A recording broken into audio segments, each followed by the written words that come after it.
So you're When the gonna... time comes, will you do attendance? I can be bought.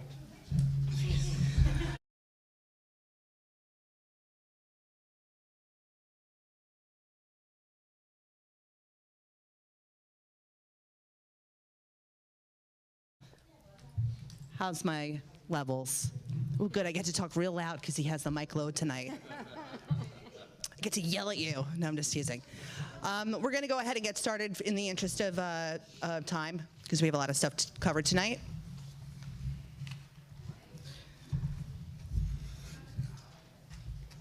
Alrighty. You're all ready? Okay. Let's be official.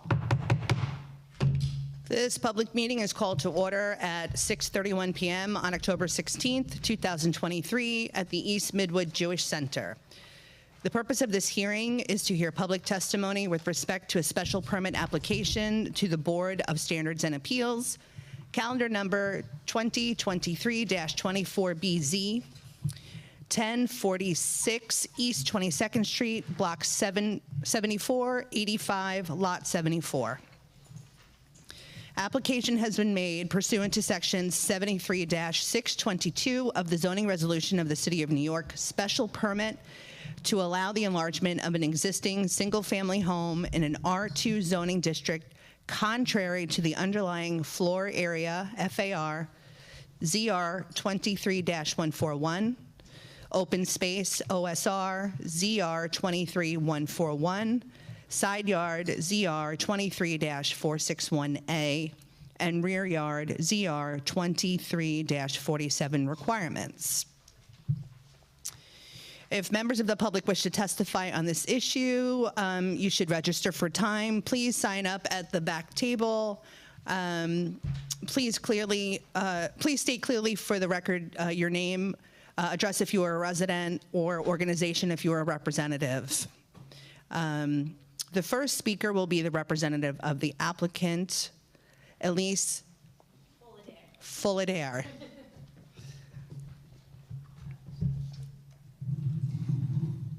Elise, do you want a chair over there? Are you good? I think so Okay. everyone can hear me. Good, good.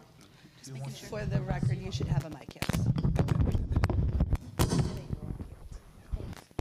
Thank you so much for having me today. Hopefully, I get this out of the way quick. Thank you for the introduction. So in front of you, can you hear me? Okay.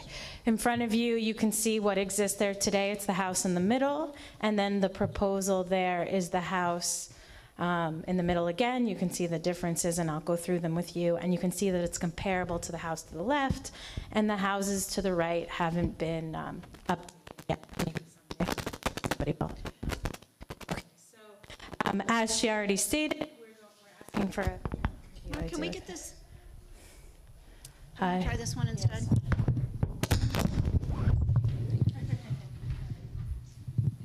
Thank you. I'll go over here. It doesn't matter. I can be flexible. Yeah, and everyone's still getting their, everything in order because community board meetings haven't been live for like 4 years. So thank you so much for having you. As she stated, this family is looking to enlarge their home so they can expand their family and stay in this lovely neighborhood on East 22nd Street.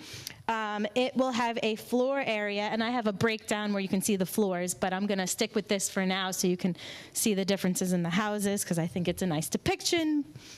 So right now it has 2,356 square feet, which is 0.44 FAR. You're allowed 0.5 FAR without this special permit, and they're hoping to increase it to 5,265.9 square feet, which is 0.99 FAR. I know this board usually recommends to keep it under 1. So we hopefully thoughtfully did that. We know that you like to keep it under 1. So the open space ratio is 180, 150 is required, and we have a 60 open space ratio. That's kind of confusing to explain to people how to calculate it. It's a weird architectural calculation. Yeah. The rear yard is actually already non-compliant at 24 feet. I don't know how it got there like that, but it does exist like that. We're asking to legally, because we're asking for the special permit, make it at 20 feet instead of 24, but you are required to have 30 feet. And we are only requesting one side yard waiver. It already exists at 4 feet, 3.5 inches, when the legal requirement is 5. So we want to keep that enlargement at 4 foot, 3.5 inches. So I'm going to show you, we're expanding in the front and the back. That's why it looks different in that. And I'm going to go around here to just show you a floor area breakdown chart so you can see the enlargement in both the front and the back. Hold on.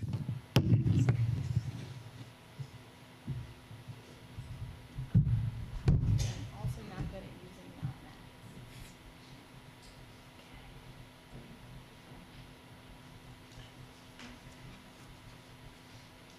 So here we go. I hope this is a nice clarification, but you can see where it's expanding and where it's not. You can see in the cellar and the first floor, they'll be expanding in the front and the back. The second floor is just a enlargement in the front, proposed enlargement on the second floor, and a third floor proposed enlargement on the third floor. And then if you have any questions, I hope that goes through all the different items that we are asking for. Can we just confirm that we received notification? Thank you. I know that this board does like to see the existing floor plans versus new floor plans. I have them as Yeah. well, but they're like page by page. We can go through them if you want, but here you go. I'd like to see them in paper to be able to look at that. No, we actually, we said that this would suffice. Sufficient? Okay. For tonight. We can try to switch it up if that's the board's preference for future hearings, Yeah, but that did come it from would be. us. Okay, well, apologies, we tried to ask beforehand. I'm not good at. So here is an axiometric where you can see the front and the back enlargement. And then here's existing floor plans. It shows you what will remain in the floor plans with the hatch, the first floor and the cellar. Then the second and the third floor. You can see what floor, existing walls will remain and what area slabs are to remain. Is it possible if you go that side and It's not identify? law. So you can, but then she can't do, she can't do I can go down if you want. Okay. And then here's a demolition plan. You can see what walls will be taken off and which will remain. So to be demolished are the ones with the hatching, and the ones that are filled in with color are to remain. And we are maintaining 58.2% of our exterior walls and 96.8% of our slabs. And then just what it looks like. Yeah. Yep. So, oh, yep. And next time we will bring a few copies. So here is a section. I have a lot of different sections.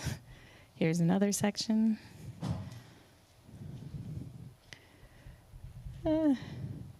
Another section. They're from different angles.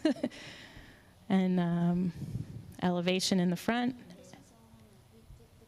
This was distributed before the meeting, and then we needed to, so board members wanted. And then my favorite one, which we started with, I think this, because it'll shows you what it's going to look like from the street.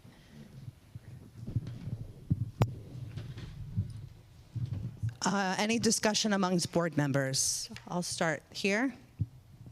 I saw that, yes, I can. Go with what the chair said.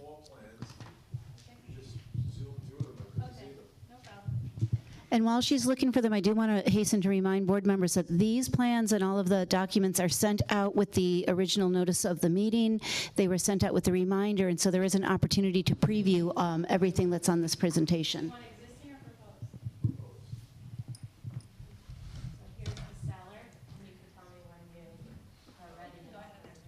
Okay.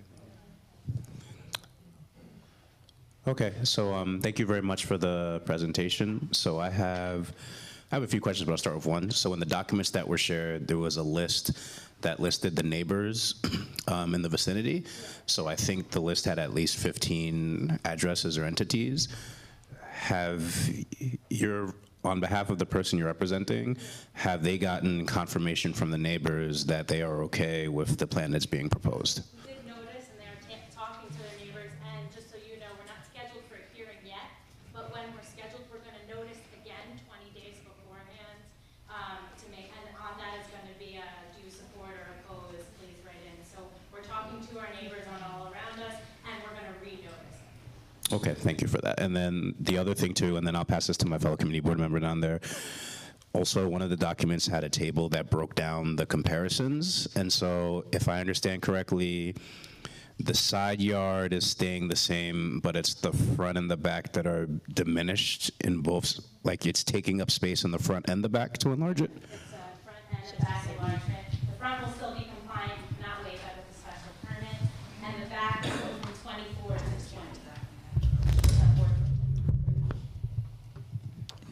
Yes, go ahead. Joe Dweck, board member. My question is regarding the side yard. First, I want to make a statement to everybody for their edification. There is a difference between non-compliant and illegality. When the zoning laws were put into place, there was existing homes.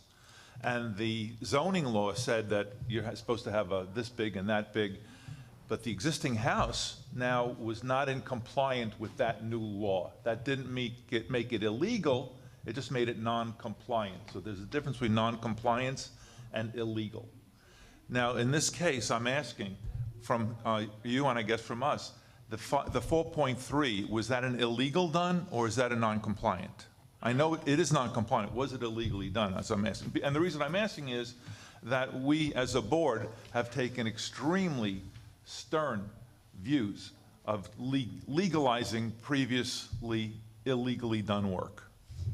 So we can only extend legal, so we provide sandboard maps and other and certificate of occupancy, because we are under this special permit have to make, if it's less than 5 feet, we can only extend illegal. I'm aware of that. I'm asking existing. I'm trying to tell you that it is legal. It was not done illegally prior to this. Okay, that's I my think question. maybe the rear yard was, I can't. That doesn't matter. But I'm just trying to Yeah, tell you yeah, yeah. that, yes, is a legal, non-compliant. Okay, thank you.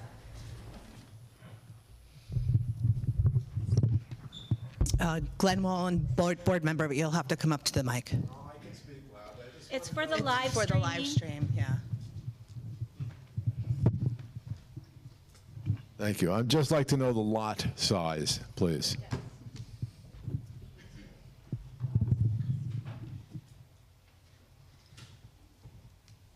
And Elise, if you could also use a mic in the answer. Thank you. There's one, I think Mark is going to hand you that one. Okay. The lot size is 5,000, oh, I just had it. 5,337.5 square foot lot. Yeah? Okay. Board member Barton Brisant, you'll have to come up. Here's a one. Actually, mine is a follow-up to what Glenn has observed, which is I looked at the radius map, and this is definitely one of the larger sites within that entire radius. There may be only 2 or 3 others. And I think considering the big jump from 0.44 to 0.99, it's actually a significant statement. It's a very bulky creation by comparison, even though it's perfectly legal, and indeed 0.99 is within the range of what we normally would be pleased with. I find that just visually, and on top of the fact that it's a 100-year-old building to begin with, that in general, it's sort of a question about the permit which allows this, which is there's a domino effect where so many of the buildings within that radius have already been through the upgrade, as you'd said, that there's pressure on the last remaining people who may have beautiful old buildings to do a similar increase in bulk. Thanks. That's why we have a special permit district. And I don't know if this helps or not, But just to let you know, we do a study of all the homes within a 400-foot radius. 12 of them have a FAR larger than 0.9. I presume all of them got this special permit. And then we gave 3 examples, but 12 within that 400 radius do have over 0.9 FAR. Oh, yes, of course. Sorry. It's a hard juggling act. You're doing great. I am not a circus person. Here you go. First floor. You can tell me when you're ready, and I can go to the second and the third. I can try to make it bigger. Could you do that standing on one foot?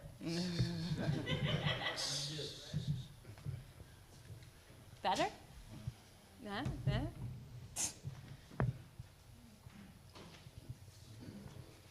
I mean, it is just going front and back, front and back. The inside obviously changes, but now we know for next time we'll bring like 10 copies. People can look around, they can share. We can figure out better ways. Okay. Second floor. This is the second floor. You can see they'll be set back. It's smaller than the other ones. There are 1, 2, 3, 4 bedrooms, 3 bathrooms, and the staircase, if that helps see it, in that floor. And I'm used to using a Mac. And then the last will just have another bedroom, 2 other bedrooms, a patio, and a rec room. This is the 3rd floor, and that's the final floor. I have a quick question. You mentioned that you're talking to the neighbors. Does that mean that there was some concerns that you're trying to talk with them about, or it's just an ongoing conversation and open communication? Just letting people know what we're doing. That's why we keep noticing. I mean, it's required by law, but you also want to tell people before they get a weird notice in the mail what you're doing. Mm-hmm. So that's just part of the conversation. Just to let everyone know, don't be shocked. Thank you. Any additional conversation? Yes. Board Member Greg Alvarez. Hi there. Just a question on the open space ratio. I know you mentioned, it is kind of a challenging calculation there. But it's not something we have typically seen, or at least I don't recall necessarily seeing it with these special permits. So is there something unique about this particular lot that's requiring that requirement? And if you could just explain what may have caused it. So thank you. It is my experience that usually if it's an R2, it's an open space ratio. If it's an R3, it's an open space percentage.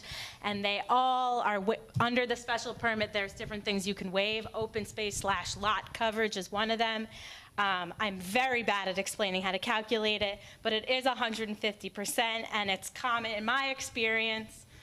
Usually it's community board 15 and it's lot percentage, and it's easier to explain than open space ratio, but it is one of the things you're allowed to waive under this special permit. So it's like you're only allowed to extend your rear yards if they're legal. You're allowed to do open space and lot coverage. You're allowed a 20-foot rear yard. You have to maintain a perimeter wall height of your neighbor, or 21, which is what is feet, which is what's legal. What else? Oh, and then floor area. It doesn't say in the statute, but the board likes 1, your board likes 1, everybody likes 1. So I hope that helps. Well, is it that the, sorry. It's just the coverage on the... Yeah, is there, just like I was saying, is there something unique to this design? Is it because we're extending out to the front and the back that's triggering it? Because typically... it's just more coverage on the, exactly. So there's a little bit more that's being asked here than maybe typical, or? It's typical. In my experience, we always ask for open space every single time. Okay. I've ever done one. I've probably done like 50 to 100. Okay, thanks. I just want to invite any members of the public that were here to speak about this project. Let me know if there are any. Not seeing any. Any additional questions from board members? Very good. We're going to bring this before the full board in the board meeting today. Is there a motion before us about this special permit? Do we? Motion to approve. So I have a motion and seconded. All those in favor? Aye. Anyone opposed? Anyone wishing to abstain from voting? 2 abstentions, 3. And anyone ineligible to vote on this permit? Okay. It seems to me that the board would like to recommend to approve this to the full board. Thank you very much. Thank you very much to the applicant's presenter. We appreciate you. This public hearing is closed at 6:51 p.m. Hold tight. Moving on to the next one.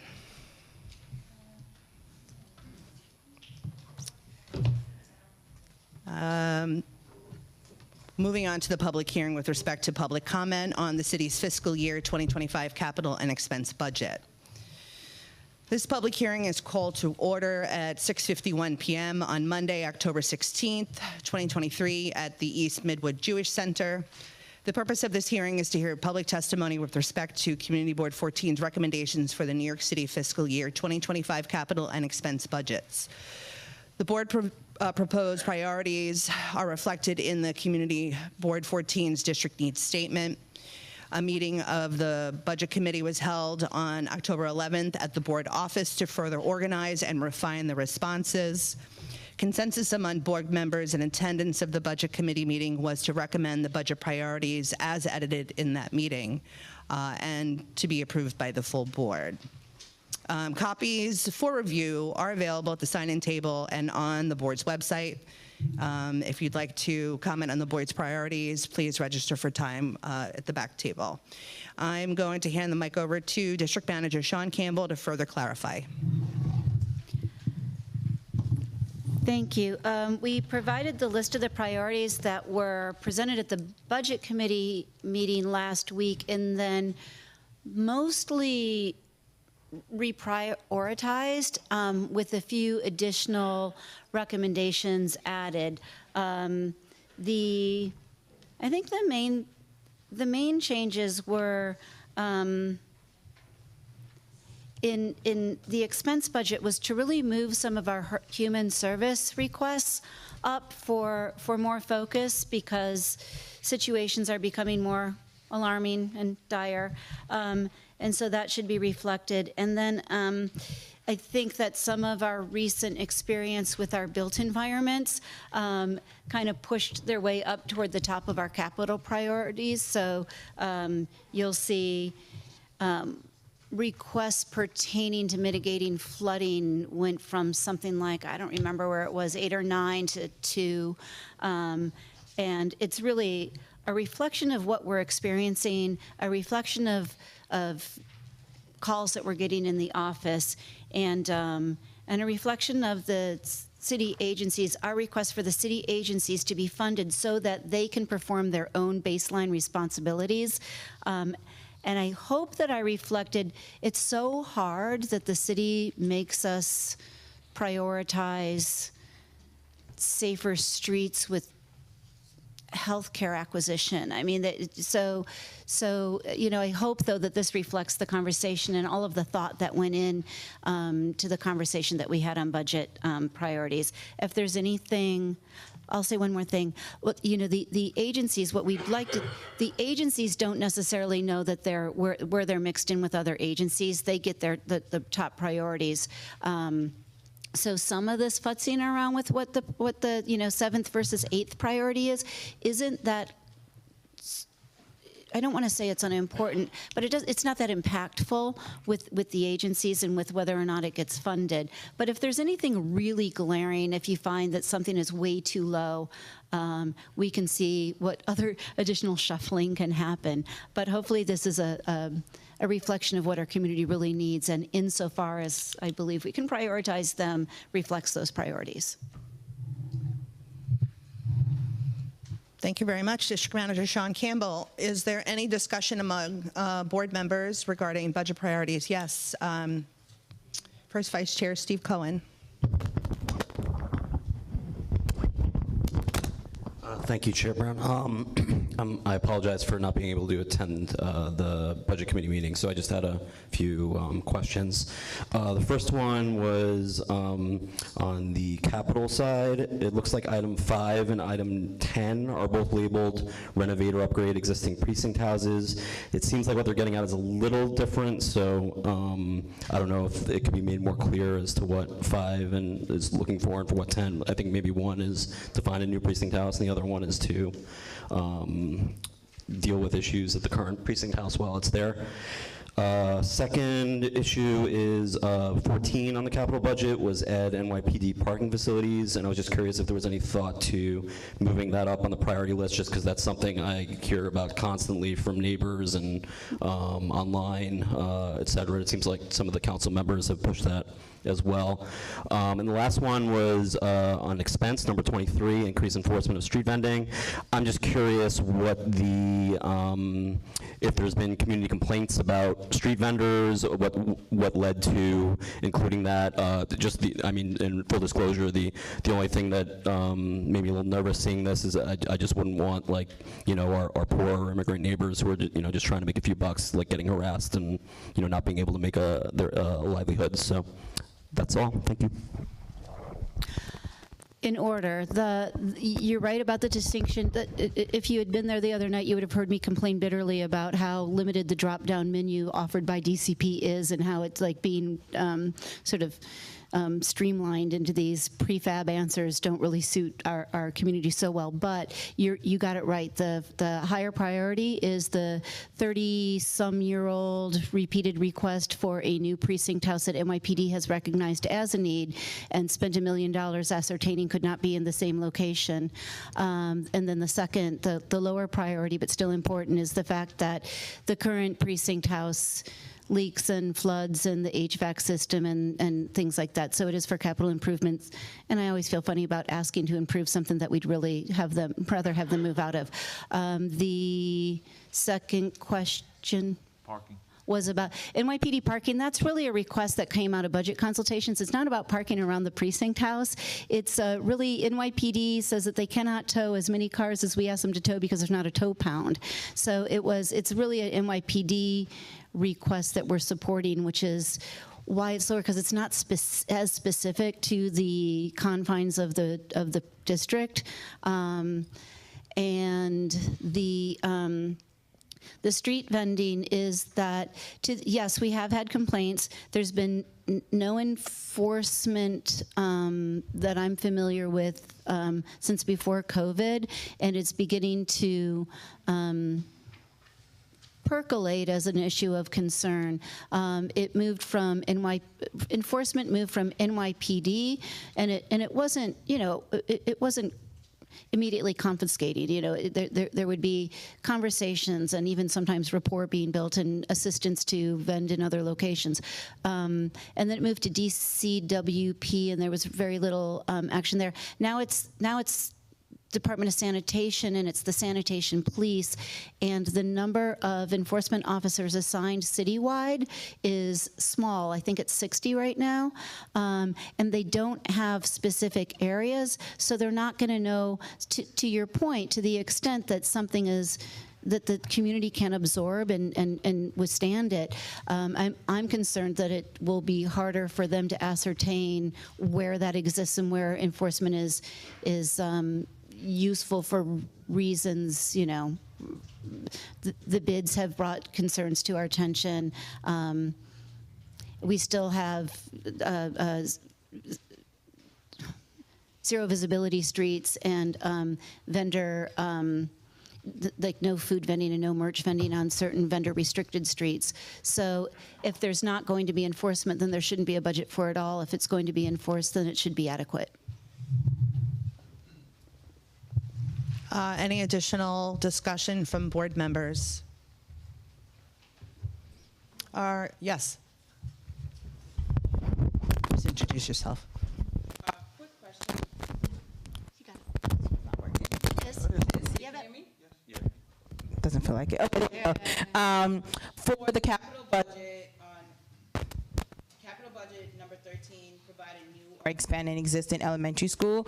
Can I get some context on why it's listed as 13 and not higher up in priorities, based on the percentage of the schools on here being at full capacity? I think mostly open to suggestion, but mostly it falls down a little bit because DOE doesn't need convincing. They have recognized it as a district in need of seats. So they're on board, and it's sort of a placeholder while they work to identify a location. So I think that's why. Other things feel like they need to be highlighted in order to be more convincing. That's kind of my thinking that goes into it. But with that in mind, I'll take a look and see if there's something that's like 12, 11, 10, where maybe it can leapfrog somewhat to reflect what your concern and how overcrowded those are. But the thing to remember, a lot of those overcapacity schools aren't elementary school. The recognized need is on the elementary side. So I'm looking, I don't have them right now, but I am looking for updated seat numbers or capacity and utilization numbers prior to bringing this full report to print. The deadline's October 31st. I'll be close. Any additional questions? Are there any questions from the members of the public? Very good. Based on the conversation that we had here and clarification, and then one additional request for adjustment if possible, do I have a motion to approve the priorities as they are sitting before you at this time? Seconded. Thank you. All those in favor? Aye. Anyone opposed? Anyone wishing to abstain to vote? Thank you, everyone. This public hearing is closed at 7:02 p.m. Just hold tight for a second. I want to check a list up front. I will be back in 30 seconds.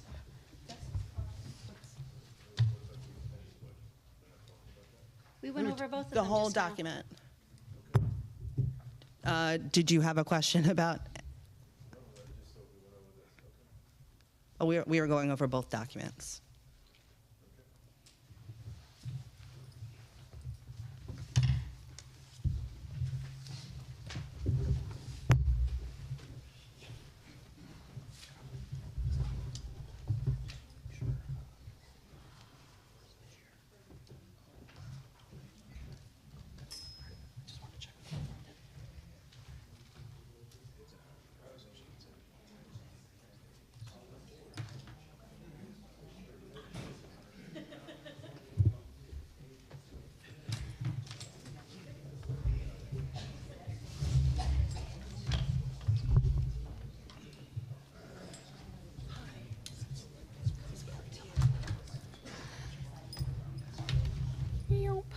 Can't get it over that phone.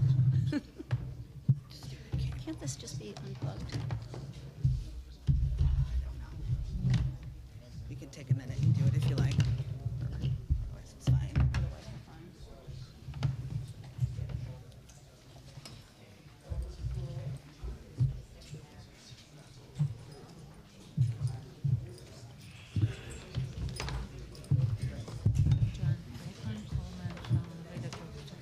Okay, great.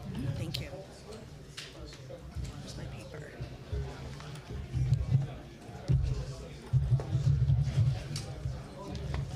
Are you good? I'm going to start now.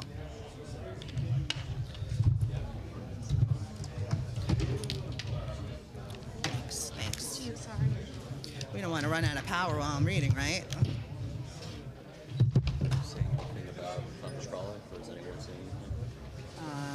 No.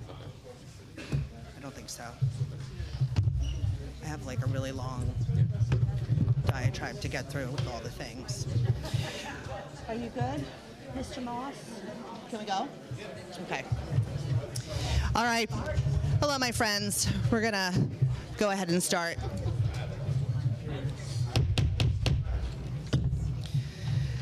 This meeting of Brooklyn Community Board 14 is called to order on Monday, October 16, 2023 at 7:05 p.m. under the applicable statutes of New York State, the Charter of New York City, the board's bylaws, and Robert's Rules of Order.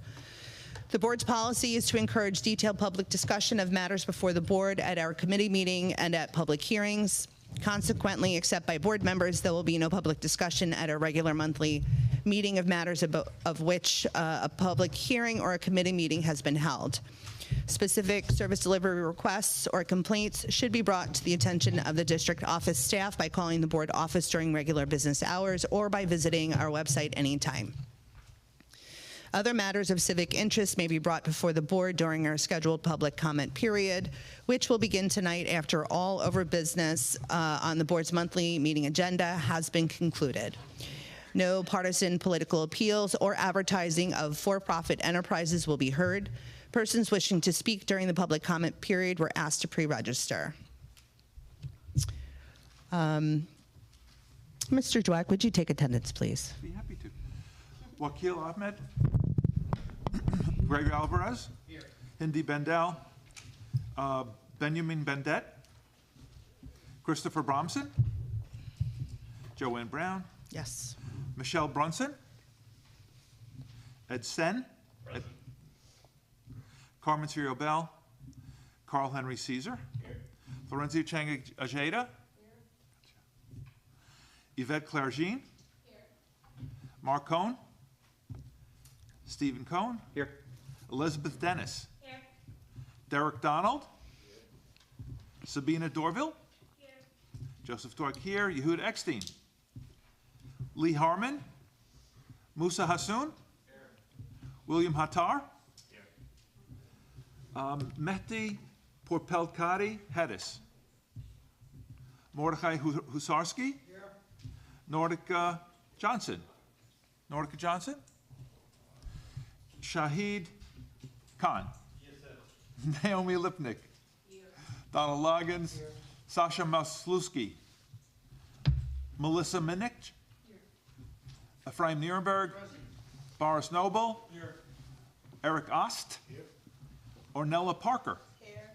Susan Phillip. Here. Svi Plotzker. Ed Powell. Here. Bard Prasant. Here. Mohammed Razvi. Bazar Ruhi. Nina Zabgir. Talisha Sainville, sorry. Moshe Schoenfeld. Joel Siegel. Here. Gail L. Smith. Abraham Treff. Deborah Valentin. Here. Corazon Valiente. Present. Dawn Marie Walker. Here. Glenn Wallen here. We have a quorum, Mrs. Chairman, Ms. Kenworth. Thank you very much. Moving on to the minutes, were there any changes via email? No. Are there any changes from the floor regarding the meeting of the general meeting in September? Seeing none, do I have a motion to adopt the minutes? Seconded? All those in favor to adopt the minutes? Aye. Anyone object?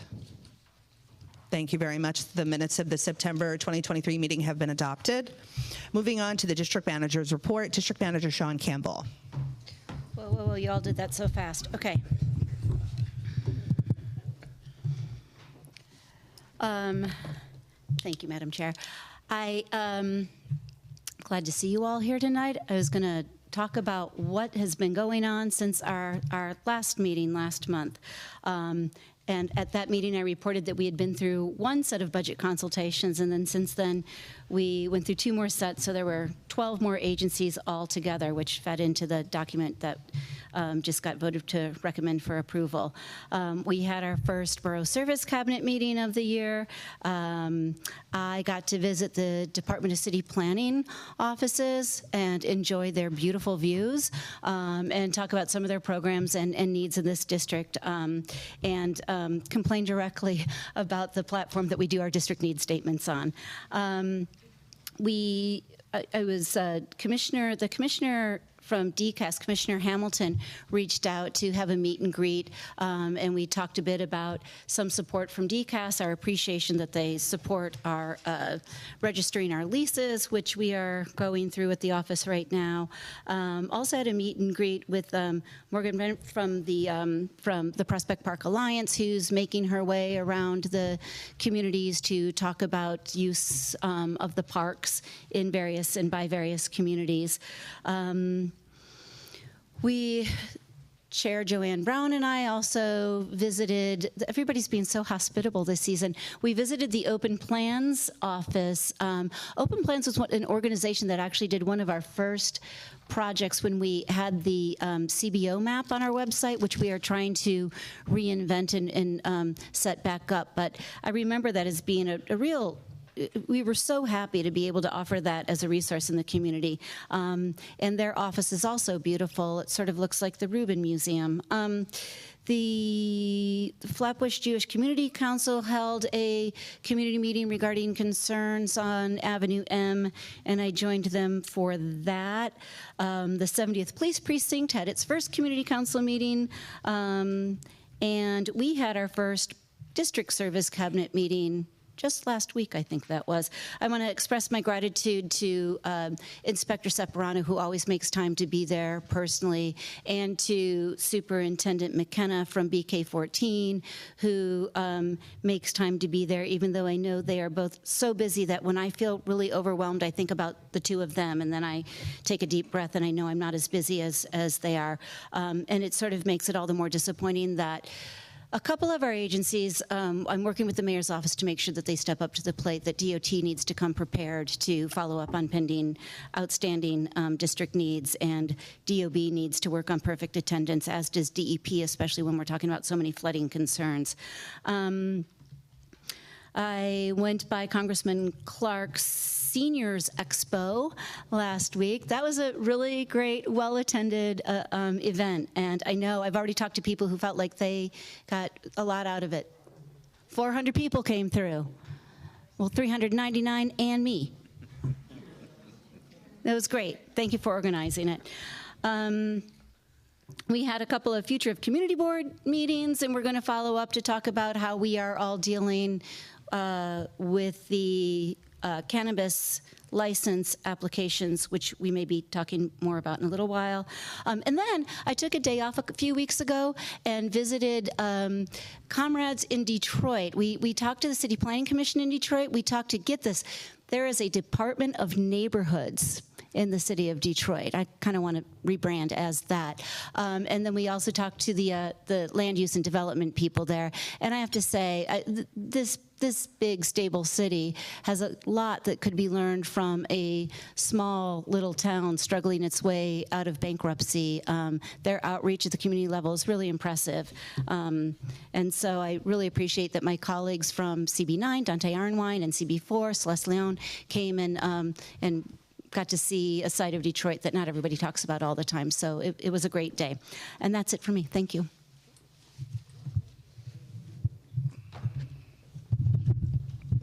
Thank you very much, District Manager Sean Campbell.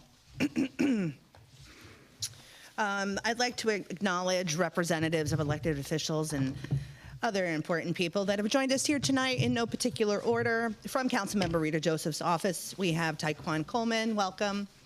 From Councilmember Farrah Lewis's office, we have Ibrahim Malachowski, welcome. From Public Advocate Jimani Williams' office, we have Kashif Hussein, the Deputy Public Advocate, welcome. From Assembly Member Rodney's Bichot Hermelin, we have Lisa Derrick, welcome. And from Congresswoman Yvette Clark's office, we have Ellie Slavin, welcome. From the 70th Precinct Community Council, we have President Al Powell, also illustrious board member. And from the 70th Precinct, we have Community Affairs Detective Scott Nuzzi. Thank you for being here. Moving on to the chair's report. Good evening, board members. I'll start with the public hearings. A public hearing was held on October 16th, 2023 at the East Midwood Jewish Center. The purpose of this hearing was to hear public testimony with respect to a special permit application to the Board of Standards and Appeals. Calendar number 2023-24-BZ. Address 1046 East 22nd Street, Block 7485, Lot 74. And the application was made pursuant to Sections 73-622 of Zoning Resolution of the City of New York Special Permit to allow the enlargement of an existing single-family home in an R2 zoning district, contrary to underlying floor area, open space, side yard, and rear yard requirements. The recommendation of board members in attendance was to approve the special permit. Is there any discussion on the matter from board members here tonight? Seeing none, do I have a motion to recommend to the Board of Standards and Appeal to approve the special permit application number 2023-24-BZ? Seconded. Thank you. All those in favor? Aye. Anyone object? Anyone wishing to abstain? I need the names. I see 3 and 4. Barnes, are you? 5. Hold on, I need names, please. Yes. Hold on a second, sorry, thank you, Werner. Gotcha, babe. Abstention, gotcha. Next? Joel Siegel. Joel Siegel, hold on. Gotcha. Who else? Barton, Passant. That's 3. And Anybody else? Yes. I'm sorry? Don Walker. William Batar. Where are you? Maybe he's not on the list. He's a new member. I don't see him. Did I call you? Yes. Your last name is with a B? H. Oh, I'm sorry. I'm sorry. Got it.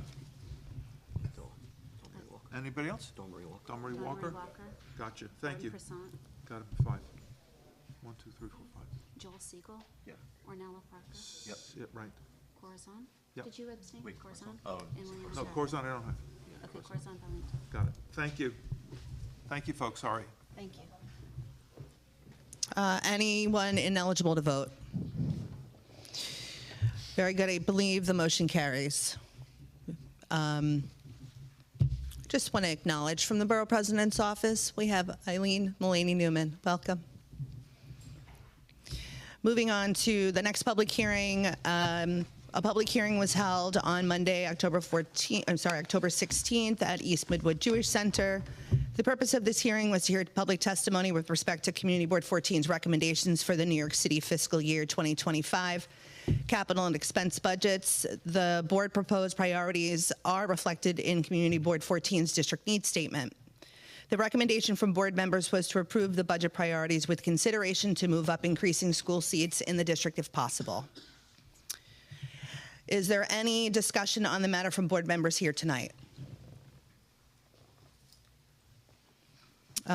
Seeing no discussion, do I have a motion to approve, including comments received to the board? Do I have a motion to approve the budget priorities as they were presented? Okay. All those in favor? Aye. Anyone object? Anyone wishing to abstain? And I don't think anyone is ineligible to vote, so thank you very much. The motion carries. Moving on to the Borough Board report. On Tuesday, October 3rd, a Borough Board meeting was held. The first agenda item was a presentation from the Cannabis Workforce Initiative and Local 388 Retail, Wholesale, and Department Store Union. The mission of the New York State Cannabis Workforce Initiative, CWI, is to promote and support social equity in the adult use cannabis market by providing quality workforce development and legal education. Their work prioritizes diversity, equity, and quality jobs in the emerging cannabis industry through skills training, entrepreneur services, workforce support, legal education for employees and employers, and the development of high-road career pathways. Local 388 represents workers in New York State who work across the cannabis industry's entire supply chain, including cultivation, manufacturing and processing, distribution, and in dispensaries. The second agenda item of the board meeting was a presentation from Serge Saint Leger Jr., Senior Director of Community Partnerships at the Department of Education of Family and Community Engagement, otherwise known as FACE. FACE's mission is to improve student outcomes through building the capacity of all stakeholders to develop meaningful partnerships between families and schools. They work collaboratively with district leaders, school leaders, family-facing staff, parent leaders, and all families to cultivate spaces that foster learning, growth, and transformation. The Community Partnerships team works with a diverse portfolio of internal and external stakeholders to identify and align resources, meeting the diverse needs of families and school communities. Mr. St. Leger's position is newly formed, and he and his team is the arm of communication between families and the DOE. There was an announcement from Borough Hall. I believe you all received this via email as well. There will be a virtual community board membership workshop on October 30th, 2023 from 6 to 7:15 p.m. And the topic is Introduction to Fair Housing. That ends the Borough Board report. Moving on to board member orientation. So this isn't just for new board members, but also a refresher for all of our board members that have been with us for some time. So I'm just going to go through a list of bullet points. Firstly, please review both the Community Board Members Handbook, which consolidates Chapter 69 and Chapter 70 of the City Charter, which describes city government in the community, and Chapter 68 of the City Charter regarding conflicts of interest. There is a plain English one-pager on the Conflicts of Interest Board's website, and I think we should all review that. Read the board's bylaws and district needs statement. Board members are encouraged to attend as many committee meetings as you like. This is where all the action is. Please attend all public hearings if you can. It helps us make quorum to make it possible. You are expected to attend all assigned committee meetings, 3 to 5 meetings per committee per year. You are expected to attend all general meetings. Missing 2 consecutive meetings will trigger a letter from the chair reminding you of your responsibilities. It's not personal. I have to do it. Please note that Borough Hall is looking closely at attendance. Especially during reappointment period, you may be removed from the board with cause, including significant non-attendance of committee and general meetings for 6 months, either by the borough president's office or by majority vote of the board. Things you shall do to be a competent member. Tour the website, including the projects of our Super Smart Fund for New York Planning Fellows. Take a walk around parts of the district that you don't live or work in. Engage in the community at a high level. Bring their thoughts and views back to meetings. Provide information to the board staff if the matter is service delivery. Disseminate information back to the community. To be truly immersive, watch the Lunch and Learn series on land use. Consider taking a zoning book home. I did see a few relics in the board office. It's from 2018. Maybe we can get new ones. Consider familiarizing yourself with Robert's Rules of Order so you can call me out when I'm wrong or call another chair out. Take a look at NewYorkCity.gov agency pages that are of interest to you or are relevant to your community. Volunteer for bigger events like the youth conference. We need help. Board culture. Committee meetings are where vetting and discussion take place. Members of the public are encouraged to attend and encouraged to join the discussion at all committee meetings. Work that is done in committee is then presented to the full board meeting, and any proposed outcome, a vote of support, consensus without vote, is voted upon the full board. And we usually attempt to vote in the affirmative, and if there are board concerns, an affirmative with conditions. Rarely do we vote in the negative. It's just the way it's been, but you know, we have voted against one thing that I can recall. Conduct. Board members should not represent the board outside of meetings unless you are asked to do so by the chair or executive committee. This includes if you are attending a site visit with a city agency or a town hall. I would avoid identifying yourself as a board member while in attendance unless you have been asked to attend the meeting on official business by the chair or executive committee. Always be mindful in other civic meetings to be clear that you are expressing a personal opinion and not the opinion of the board. The chair of Community Board 14 is the representative to the press. If you are engaging with the press on a community matter, I would avoid identifying yourself as a board member unless the chair or the executive committee has designated you to speak on behalf of the board to that member of the press on that topic. Social media. So Section 3, Paragraph E of the board's bylaws states, any appointed board member making a public statement, including social media, shall not claim to represent the board's position unless designated to do so by the chairperson or executive committee. So this is kind of a murky zone when members have their affiliation with the board in their social media profiles. In the past, we have had partners contact us about statements that were made on social media, and the partner raised concern since the member had their affiliation with the board in their profile. Intrinsically, they assumed this was a view of the board. I would avoid that. I would like to avoid that happening in the future. In order to highlight your professional accomplishments, I encourage you to have your affiliation on your LinkedIn CV or the like, but affiliation with the board should be removed from your profile on other social sites. Why you are here. As board members, you should use your connections in the community to disseminate information you learn in committee, public hearings, and board meetings. You should also listen closely to feedback about that information. Board members should refer service delivery to the district office and encourage their neighbors to do the same.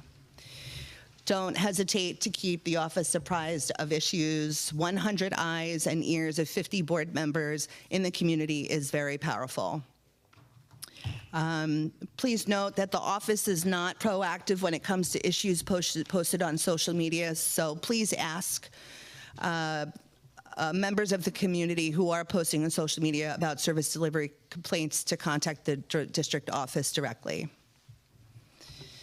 And then just some notes on topical committee procedure. It is important that the board balances each member's individual point of view. This is especially important when you are chairing a committee with the ability to be objective and hear competing points of view. And a reminder that if an item is geographic in nature, the board should give deference to those who live and work in proximity to the issue proposed at hand. And this is to co-chairs. When reporting out to the full board, please be succinct, write it out, bullet point your report, try to keep the reports to about 5 minutes. Rehearse your report before the meeting and edit accordingly to stay in the time frame. We do have 7 committees that report. There's any questions about Borough Board report or these messages about orientation? Okay, thank you. So that closes orientation to new and existing board members. All right, as you received this morning, we're going to take nominations from the floor for the position of first vice chair.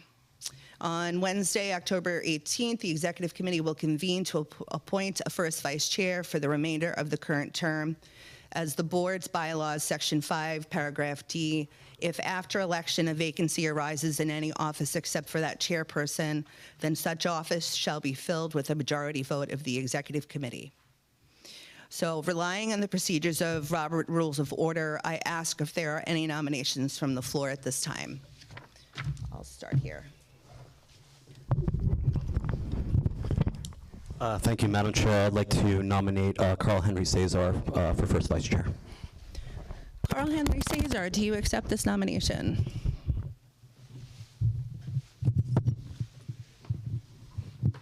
Evening, Madam Chair. Thank you, fellow member Steve. Yes, I do accept.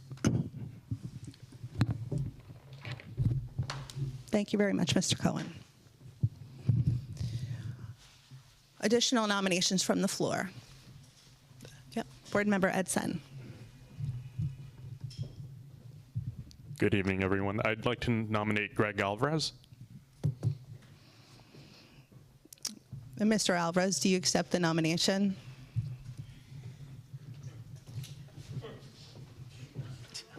Spent all that time to decide.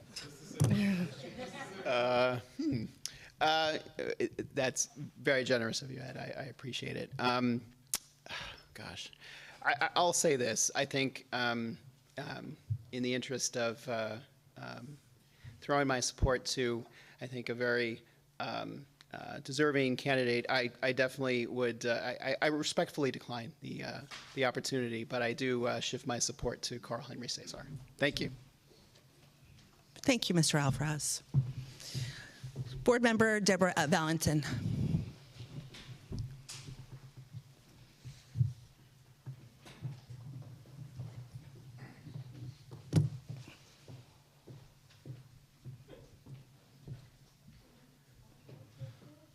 Hi, everyone. I nominate Shahid Khan.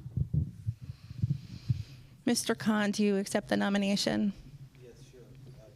Okay, Mr. Khan accepts. Yes, Barton Prasant. Yeah. Next time. I'll nominate Ed Sen. I'm sorry, that's it? Mr. Sen, do you accept the nomination? Thank you, I accept. Next. I nominate Mr. Shahid Khan. He's been Mr. Ed Powell. We'd like you to, but I'll repeat it if you want. I'd like to nominate Joe Dweck. He declines for drug reasons. Mr. Powell nominated Mr. Dweck. Mr. Dweck, do you accept the nomination? No, I do not, but thank you, sir. Okay. Mr. Dweck declined. Any additional nominations from the floor? Yes. Florencia Changi-Jada. Board Member Valiente nominates Ms. Changajita. Do you accept? Thank you, Mr. Corazon, but no, I decline. Ms. Changajita declines. We're such a nice board. Anyone else? Yes, Donald Loggins. Yeah, I think I'll nominate myself. I looked very thoroughly through Robert's Rules of Order to see whether self-nomination is possible. And I don't believe that it is. Maybe you can find a friend in the room in a few minutes. That's why we sent it out this morning to, if they needed some networking to be done. But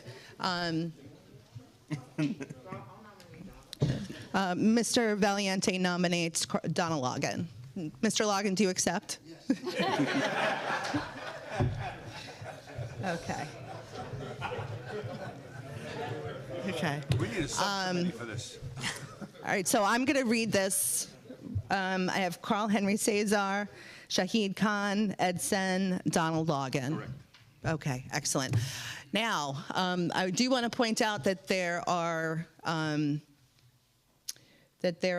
two members on the executive committee that have been nominated. So that means that there is a possibility of a seat being vacated, which doesn't fill the dais as it needs to be. So I'd like to call for some backup nominations, and there could certainly be some of the, so that we don't have to go through the process, so that the executive committee can just do its work in one fell swoop. So for the position of member at large, nominations, please, from the floor. Mr. Sen. Okay. Mr. Alvarez, do you accept? Oh, let me say for the record, Mr. Sen nominated for member at large Greg Alvarez. Do you accept? He's very persistent. Yes. Okay. Great. All right. Any additional nominations? Mr. Powell. I'd like to nominate Barton Prasad. Okay. So Mr. Powell nominated Barton Prasad. Mr. Prasad, do you accept? Sure. Thank you. And yes, Ms. Walker.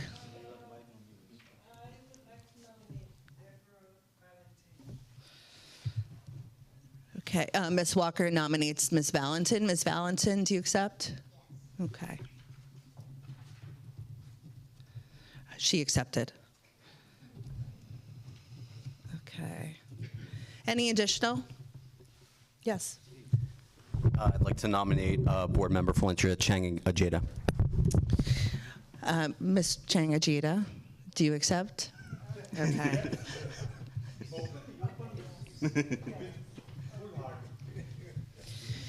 All right. Anyone else for member at large? And then in the possibility that third vice chair position should open, do I have any nominations for that? Can we maybe just take the second of the at-large, whoever made the second person, rather than having going through another vote? It's only going to be one seat, but we're not sure which seat it is. Oh. So I want it to be transparent and clear that, yes. Clarity, you said votes for the nomination for the third vice chair? So in the case in which Mr. Carl Henry Cesar would become first vice chair, that seat would be open. So we would have to, the committee would have to fill that. And then respectfully, since oh, you declined. Oh, bless your heart, we're done. Yeah. Okay, all right, we're good. Yes? I'm taking financial details. Yeah. Does this mean if none of these people would be considered for this, they have to be nominated specifically? I called for nominations for first vice chair and for member at large. I don't think that there's crossover there. I think that if that was the case, then he would have been renominated for that position, where in this case, like, for example, Ms. Ajita was. So for member at large, if that position should come into fruition after the committee makes a decision on first vice chair, that would be Greg Alvarez, Barton Prasant, Deborah Valentin, and Florencia Chang Ajita. Okay? All right. Thank you for bearing with me on that. I'm having a hot flash. All right.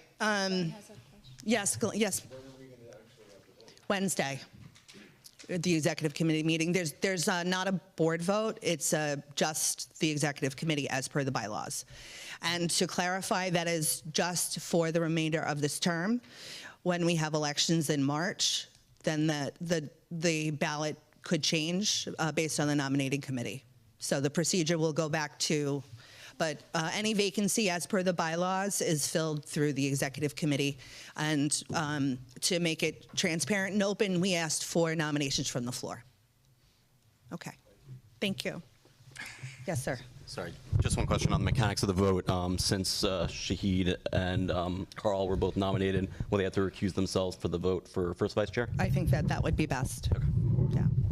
So it would be a majority of the rest of the, and I hope you'll all be there, a majority of the rest of the committee. This is a half an hour. I'm getting a lot of. Hey, you know, this is the way it is. Lastly, I have two things. Shirley Chisholm Recreation Center. I want to report that today I attended the groundbreaking for the Shirley Chisholm Recreation Center, which will be located at Foster Avenue near Nostrand in East Flatbush. Assemblymember Rodney Bichot Hermelin and Councilmember Farrah Lewis were instrumental in securing $141 million for this state-of-the-art, LEED-certified 74,000 square foot facility that will include a lap pool, a walk-run track, a media center, and a commercial teaching kitchen. We were so happy today, I have to say. They were just glowing. The center will be operated by New York City Parks and the other 32 recreation centers, and is on track to have contracts associated with the center reaching at least 30% of NWBE. The Assembly member and council member have appointed me as one of the center's community advisory board. We had our first meeting on October 14th, so I will be reporting out regularly to you on the status of the center, which is expected to be completed in 2025. All right, cannabis licenses. I didn't even go into writing this down, so I'm just going to tell you what's going on. So as you all know, applications have opened wider than the card pool. The card applications are the social justice arm of this project. They've now opened more widely to all of entrepreneurs that are interested in obtaining a license. There is a window in which applications are accepted. When that window closes, the applicants are put in a queue, and that queue is randomized. So let's say there's 50 applications for an adult use dispensary, but they have 500 applications. The queue will randomize the applications, and the first 50 are the ones that they'll begin looking at. This also means that we now have multiple applicants for one location. For example, the board office received 3 applications for one location on Flatbush Avenue. So the conundrum is, how does this board proceed with reviewing applications? I attended the webinar that they had last week, and I asked this question to the executive director. And the executive director advised that we consider location in our recommendations, because that is what is most germane here, because the applicants will be vetted by the Office of Cannabis Management. So one way that we can consider looking at cannabis licenses is first at the location in public hearing, and then having the applicants come up in order, especially if we receive those applications close together. That way we can identify any issues with the location, and then we can question each applicant individually.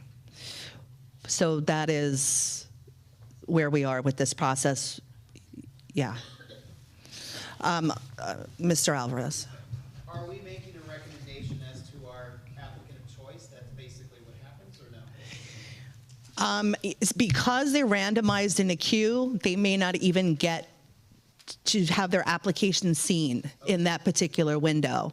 So however they wind up in the queue for the available licenses.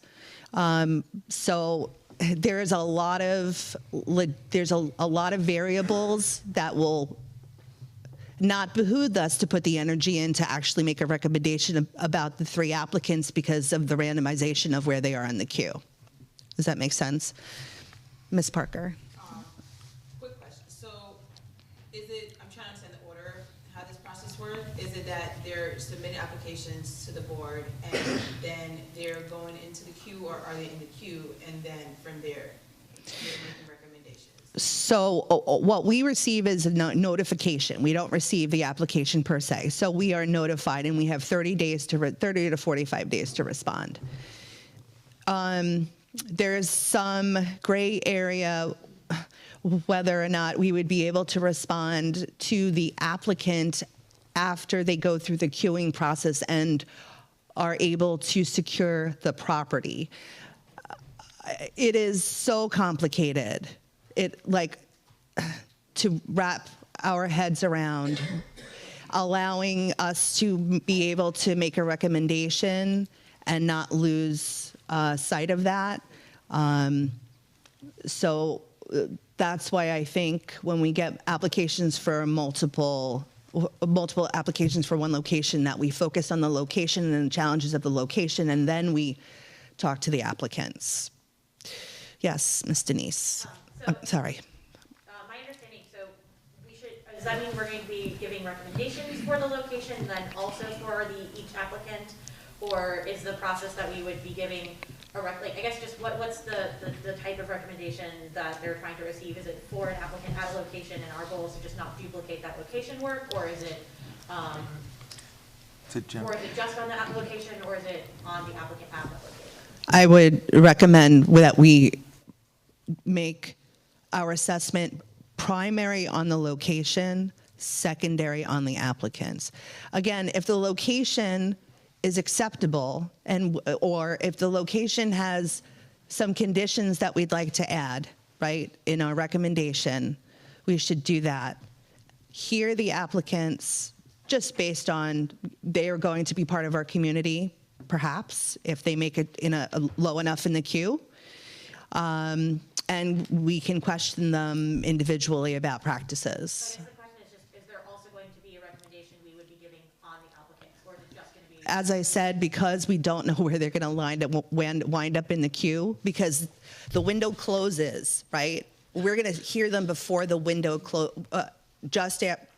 depending on when they submitted it. But we don't know where they are in the queue. So I don't think that we should be making recommendations on the applicant per se, because that's the Office of Cannabis Management. Okay, Mr. Edson. Would the number of unlicensed shops in the vicinity have any bearing on the location that they're seeking approval? That's enforcement that will occur in due time.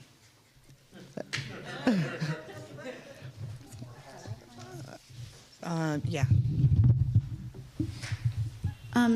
Chair Brown, have you received confirmation that the applicant doesn't have to demonstrate possession of the site?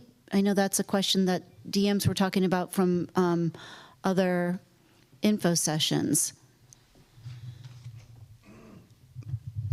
Again, when I gave the scenario to the executive director at the webinar, I said, how do we move forward with 3 applications for 1 location? So that clearly states that none of those applicants have possession. So we can make a determination before they have possession, because it's not going to come back before us. The notification is the notification. That is the 30 days that we have to respond.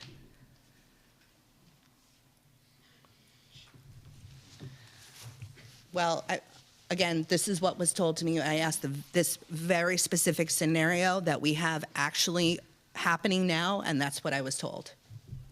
Yeah, I think a big problem is that different people are getting different answers to the same question, and if anybody here is confused, it's because it's clear as mud.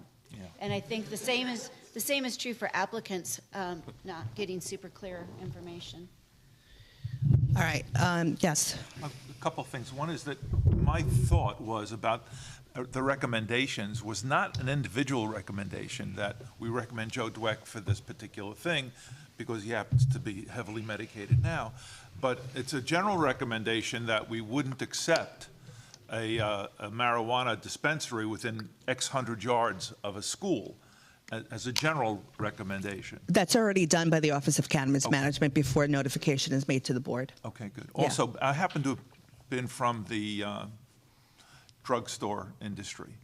And just to relate it for a moment to tobacco, at one point, tobacco companies were coming in and giving out free cigarettes in order to say, you try my, whatever. That became illegal. And I think similar things, this is obviously beyond our purview, but that should also, things like that from other industries need to be applied to this. Thank you. Okay. Mr. Noble, Boris Noble. Yeah, so would the applicants themselves have to come, or can they have a lawyer come representing them like we have with land use issues? Likely it would be their attorney, but usually the applicant comes with their attorney. They have an LLC, hiding it. They are all LLCs. So we didn't really know what the applicant is, in other words. Correct.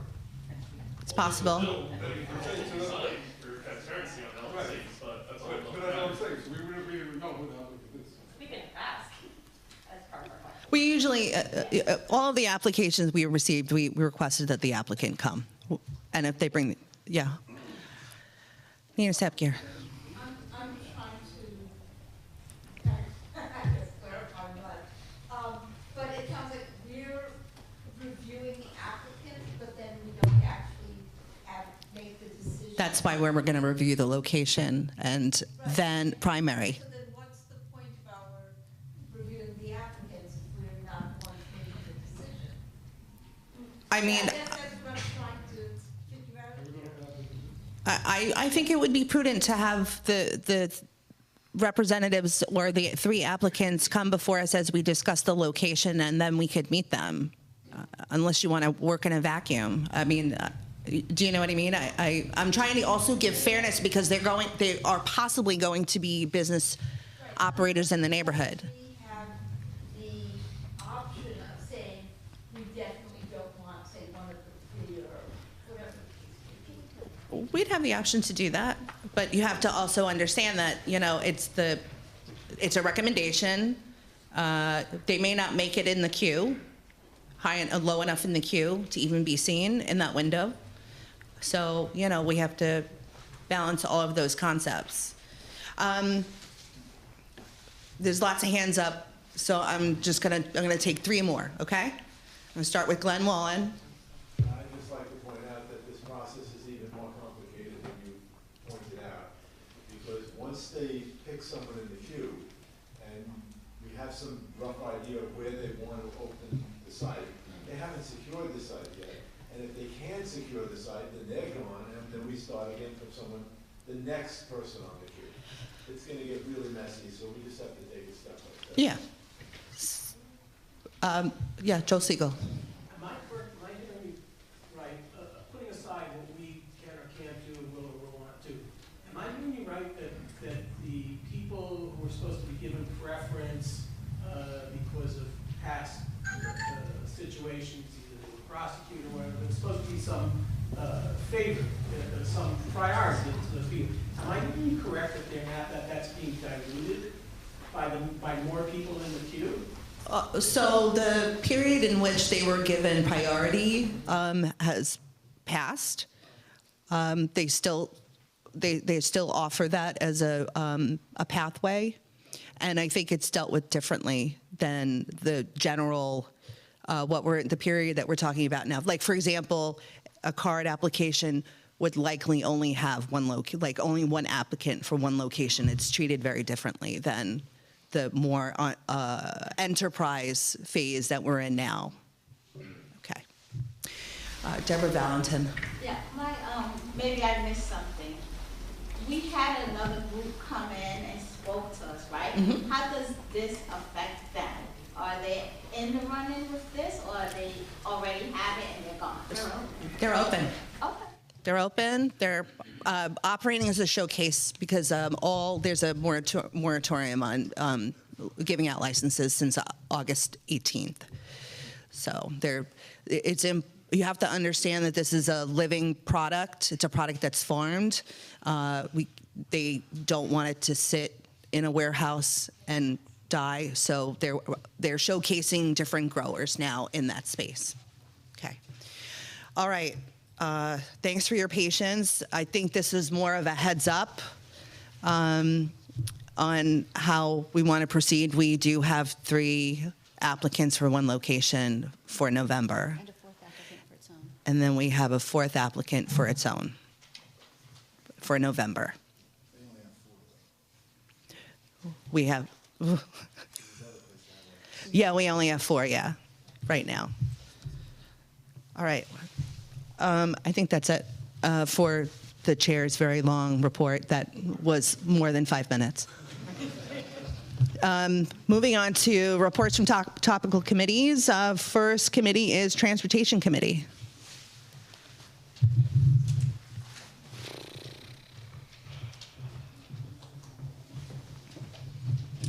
Hi, Joel and Musa. As Chair said, the committees are where the action is, and this month it was in the Transportation Committee, okay? I'm going to tell you about half of our meeting. We had a representative from MTA to describe for us and tell us what was happening over by the Church Avenue BQ subway station. It's going to become ADA compliant, and so that's very exciting. And that's going to take about 2 years. They say it's going to be done by the third quarter of 2025. There's going to be 2 new platform elevators and 2 new stairways. Again, it's going to be ADA compliance. There's going to be upgrades to the existing boarding areas, platform edges, sidewalks, and stairways. There are going to be some station closures during the process. 3 partial station closures for 60 days at a time. Southbound track where the B&Q will skip, northbound track where the B&Q will skip, and then express tracks closed. There's also going to be 8 full weekend station closures and no full station closures during the summer between Friday prior to Memorial Day through Labor Day. And there'll be the ubiquitous bus shuttle service. So that's very exciting news, and I expect that to be a nice change to the neighborhood. So there's that. We also had the DOT came to present its options for redesigning the Coney Island Avenue Cortell U Road intersection. The DOT did not present a concrete proposal, but was exploring 3 design options. One was a protected left turn from Cortell U onto Coney Island Avenue. The other option was an all pedestrian phase where you ban left turns and you allow an exclusive pedestrian crossing phase. And then the third option was minor markings and signage improvements.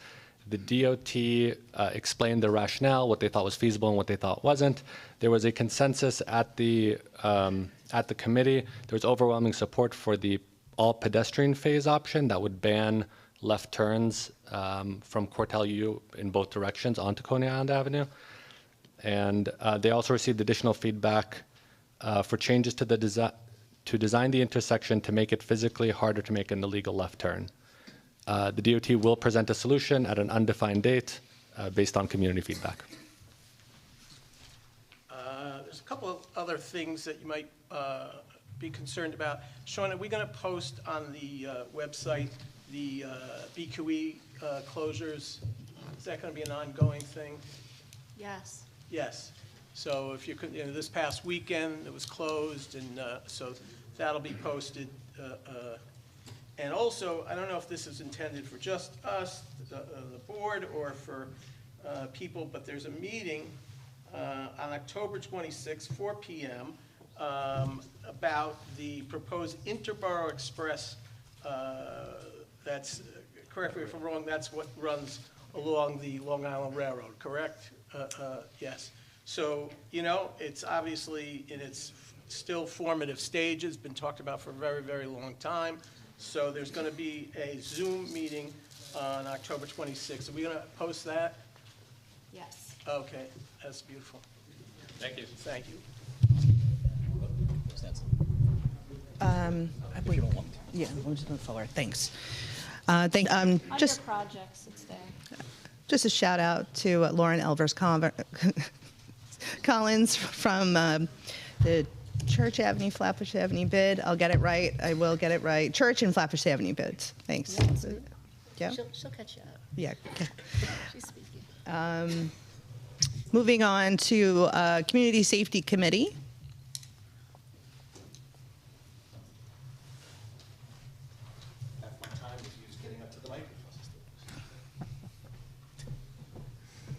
Evening, everybody. On behalf of my co-chair, Hindi, who can't be here, I can make an official announcement that we didn't have a meeting this month. But we do have a couple of other announcements for this coming month. On Wednesday, there will be the 27th year anniversary memorial service for Lieutenant Federico Narvaez. That will take place at the 70th Precinct Station House at 154 Lawrence Avenue. And I asked Joe just to briefly say a word, just for those of you who are new to the board, just a little, history. I think it's the last year's memorial, the chief came. By the way, every chief here came through our precinct, everyone. And if I'm not mistaken, Ed, he had said that Lieutenant Nervez was hysterical. He wasn't just the funniest person in the precinct, he was the funniest person in the city. And if I'm not mistaken, what had happened, some woman had flagged him down. She was being harassed by her husband or boyfriend, and he went to try to help her. And unbeknownst to him, the guy comes behind Lieutenant and assassinated him. And he left, I think, a daughter who now is on the force, if I'm not mistaken. The chair and some Ed, obviously, and so many people come to these memorials, and I'm there too. They're very moving. One of the most beautiful things is that the department never forgets their families, and the testimony from the children about how they have been helped by the people on the force, continually asking what's going on, what can I do, can I help you with homework, can I take you someplace, and they're able to deal with the death. And thank you very much. Thanks so much, Joe. Other announcement is just we will be having our monthly meeting 10/24 at 6:30 via WebEx. We have 3 items in the agenda. The first, Inspector Bruce Cipriano has kindly agreed to come and give his sort of annual State of the Precinct address. There will be discussions of crime prevention tips and the precinct community programs report.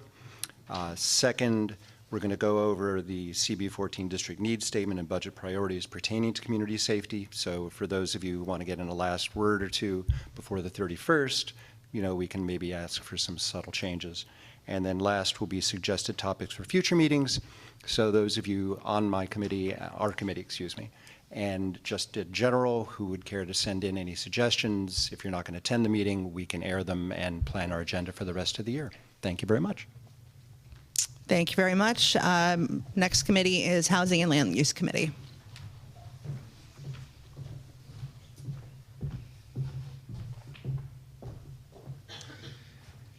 Hello, everybody. On behalf of my co-chair, Talisha Sainville, we would just like to announce our next meeting, which is on November 1st at 6:30 on WebEx.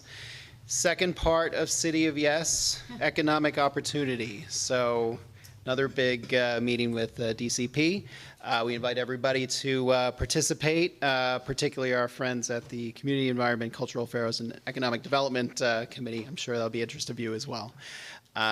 I think the mayor has also announced the 3rd phase housing, and the lead, I think, has been parking. So that's, I think, preview of coming attractions as well. But first, economic opportunity, November 1st. Thank you. Thank you very much. Next topical committee, Community Environment, Cultural Affairs, and Economic Development Committee.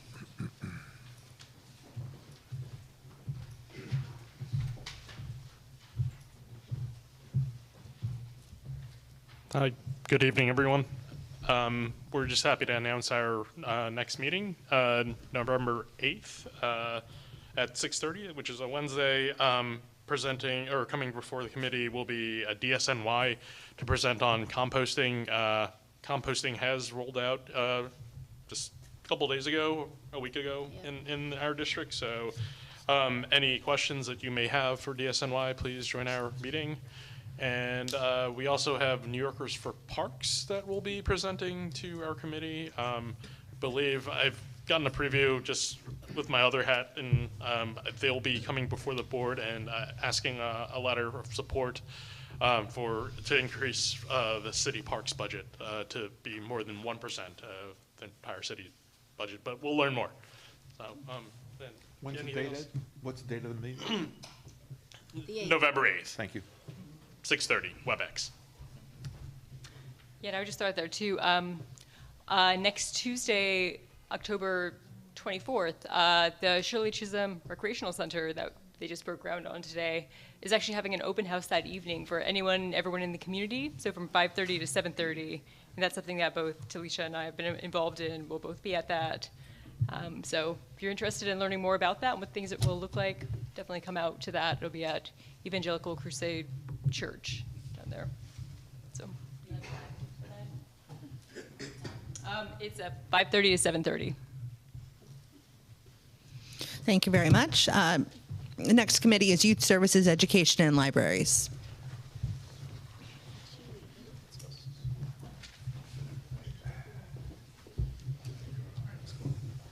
Hey folks, I'm Carl. I'm Eric, good evening. So we're the co-chairs of the Youth Services Education Libraries Committee. So first, let me put this down low. So first update real quick. So on Thursday, October 12th, I went to a neighborhood advisory board meeting at the Flatbush Library on East 16th Street. So quick heads up for folks who are not aware. So neighborhood advisory boards, basically, they provide residents of low-income communities with an opportunity to help the Department of Youth and Community Development, AKA DYCD, identify funding opportunities. And basically, within the neighborhood advisory board, what you hear is that they serve NDAs, and NDAs are called neighborhood development areas. So very quick overview of all the acronym soup. So those are the acronyms. So basically, what ended up happening in this meeting was that there were some local organizations and also DYCD that came in just to say what they did. So some of the programs that showed up, you had an organization/program called New Americans Initiative. So basically, it turns out that there is a program at the Flatbush YMCA right by Farragut, and they offer, I'm doing a very abridged summary, but basically they offer morning, mid-afternoon, and evening classes. They offer a range of things from civics to ESL courses and also much more. And I believe if you were to Google New Americans Initiative YMCA, you may see some more information on that website as well. Another organization that came and presented was also the DYCD itself. Another one was an organization called the Northern Manhattan Improvement Corporation. And so they are one of many organizations in the city that provide comprehensive social services. So again, this covers everything from ESL to legal services to many more. And they've been around for about 40 years. And this individual came down because although the name does say Northern Manhattan, there are some of the programs they do that are in partnership with DYCD. So that's why they were there. And then there was another organization that came in called Live On NY. And Live On NY's purpose is to basically, dispel some of the fears around like tissue and organ donation. So they basically said when they show up, people think it's like a horror movie where they have like the cooler next to the table. And basically they said that's not how it works, but that there's many more things involved. So this person was there just to kind of comedically dispel, the fear around it, but also let them know that this is a tough but important conversation because lives are saved. And then COJO, the Council of Jewish Organizations, was also there just to remind folks of the various services that it provides as well, too. And so that is my update on the Neighborhood Advisory Board meeting that I attended on Thursday the 12th. Oh, yes, we do. And also for our first meeting for our committee, that will be Thursday, November 30th. Just a quick shout out, the Flatbush Development Corporation does so much for youth and other things, but the Flatbush Frolic was this weekend, and they got the weather they needed, and it was really wonderful. Lots of families, lots of things. Shirley Chisholm has been mentioned, but just wonderful new facility for youth education development in the neighborhood. So very excited about that. I think that's it. Thank you. All right. Yeah. I want to interject something onto this report because I also want to give a shout out to PS217 and Eric is a executive PTA member, PA co-president. But the school has really stepped up in ways that the city has not managed to do for the migrant shelter and the families. And a lot of those families have their children at PS217. Mo Rasvi is nodding his head because he too has stepped up in ways that the city has failed to do so far. But I really feel like PS217 has become a fulcrum for us to be able to support the people who are there and just try to get a read on what's going on in our community with those families. So thank you, Eric, and thank PS217. And yeah, sure, Sarah left already, but I'll thank the district office staff. Sarah and Patricia have also been doing extra work because the city, again, has not stepped up to fulfill their obligations. Thank you very much. Next report is from Human Services Committee.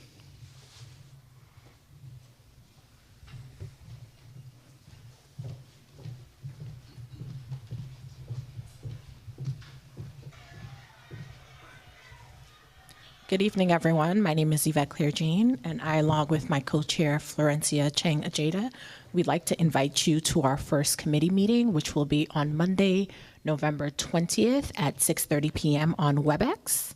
Our agenda will be forthcoming, and there will also, next Thursday, we're sharing an event on domestic violence awareness hosted by Assembly Member Rodney Spichot Hermlin, and that's on Thursday, October 26th from 6 p.m. to 8 p.m. at the Morris Heights Health Center at 1095 Flatbush Avenue between Clarendon and Cortelyou Road. This is a free event, and there will be experts on domestic violence, helping individuals identify whether they're in an abusive relationship and safety measures that they can take. If you're interested in attending, they ask that you please RSVP. The phone number is 718-940-0428.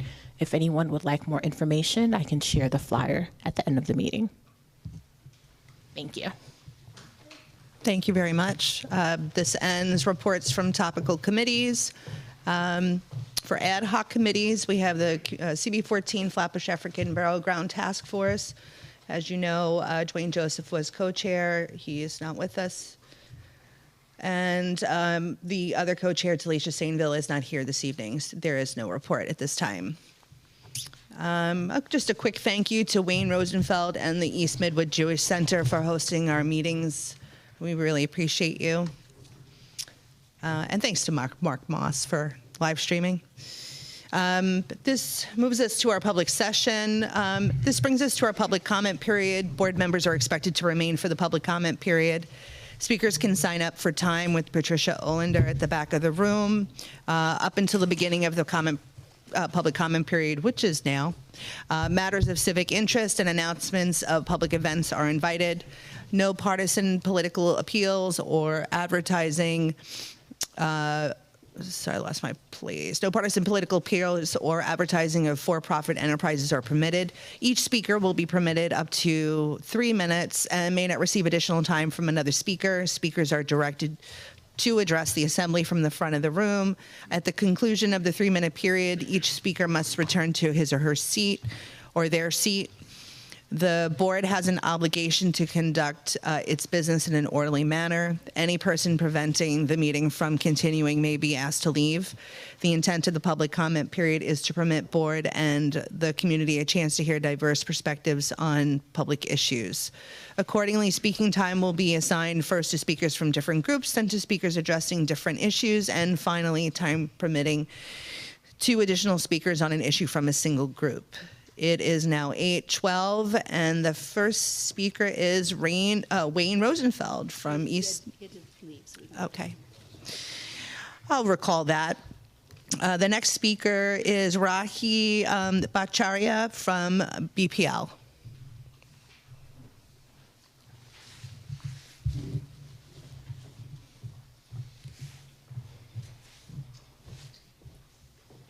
I'm representing the Brooklyn Public Library, particularly the Midwood branch, but this is for all of Brooklyn Public Library.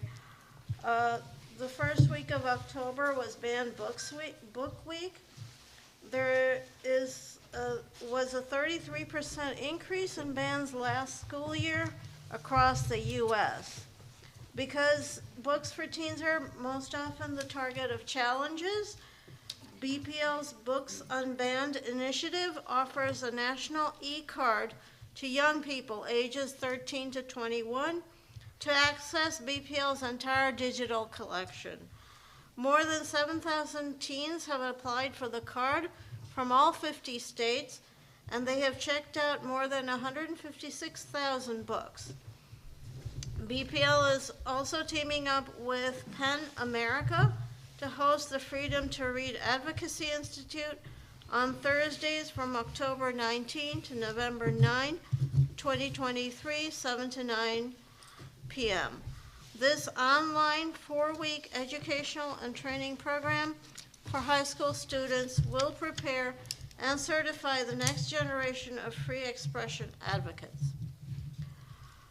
In honor of Hispanic Heritage Month, which just ended, BPL hosted events across the borough that celebrate Latinx culture and literature. Highlights included puppet making, bilingual concerts, and community cooking classes. For the last year, BPL has worked to translate more of our resources and provide more ESOL classes, particularly as we welcome more asylum seekers.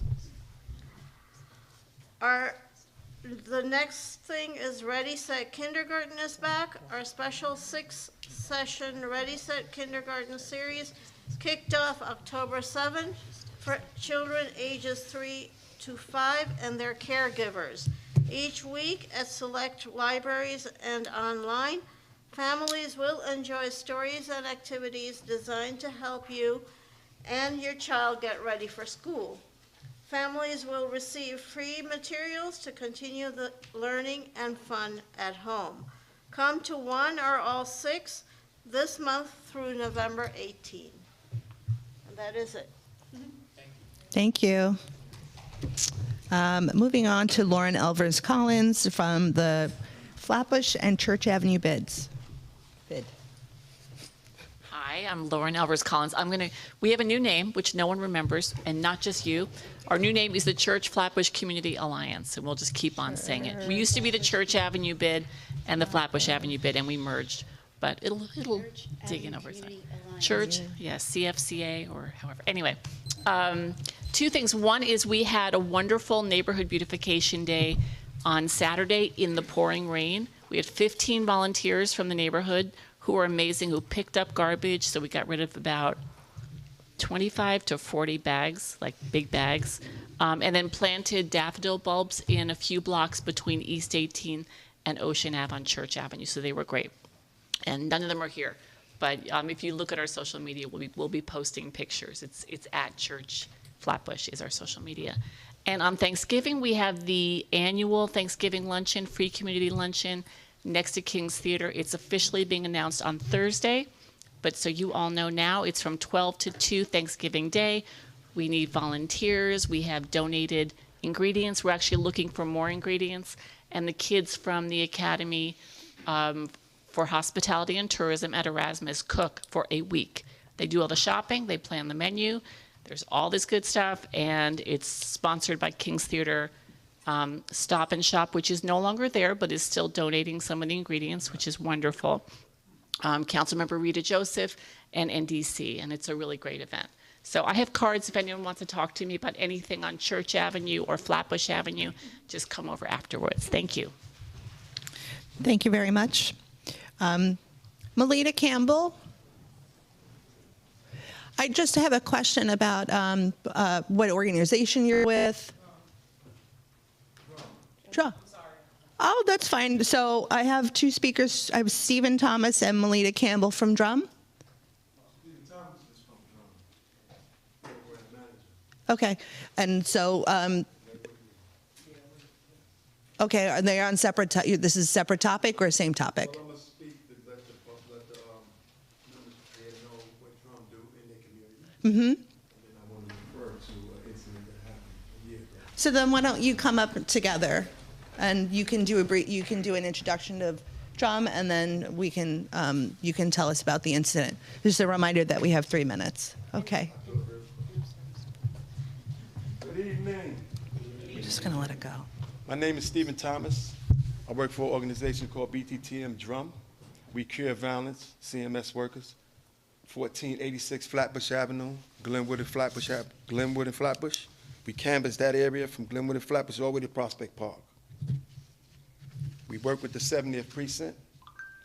because we want to know things that happen in hot areas so that we can deal with them, mediate them, go over there, do events, try to work with the public and the residents, and try to de-escalate situations, and try to get them another opportunity to get a job, to get training. That's what we do.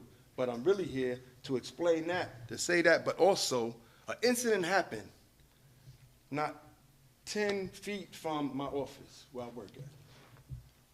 On October 13, 2022, the bus came and hit Mr. Alex Graham, the Queen, and killed him. And since then, him and his family been trying to get the public and the reps in the area to aid to try to do something with the light. If anybody on that corner, they know that light is kind of crazy. That light is kind of crazy, and she was standing there near the bus stop, and the bus came around and knocked her and killed her. I am very, very sorry for your loss. And what I will say is, if you contact the office, we can provide more comprehensive assistance with liaisoning with the agency to try to get a change in that intersection. Yes, his name is Mr. Alex. He want to say something. District Manager Campbell says that a change in that intersection is already in the works. But I do encourage you so that we can give you more targeted attention to please reach out to the district office. Good evening, everyone. I appreciate Mr. Stephen for even sharing this platform with us. We just wanted to raise awareness to this corner because not only my grandmother, this could have been anybody. This has been a dangerous corner since I was in junior high school. And we heard that is repeated people that get injured on this corner. And on that night, it took my grandmother's life, and with no word of anything from the community office, or and we would just like a memorial with her name on the corner or something to represent her, and also change that street sign corner so nobody else get hurt or die from a fatal bus accident. Thank you very much. And again, our deepest condolences for the loss of your grandmother and family member. Thank you. Do you know the number? 718-859-6357. And I also just want to give a shout out to Drum and the great work that you do in the community, but also the street co-naming on the corner of Bedford Avenue and Caton Avenue that took place for Darius Roche. Thank you very much for supporting that family. Thank you. Yes. You shouldn't have to wait for a meeting. Thank you. Oh. He's got it. Thank you, sir. The next speaker will be Ellie Slavin, followed by Lisa Derrick.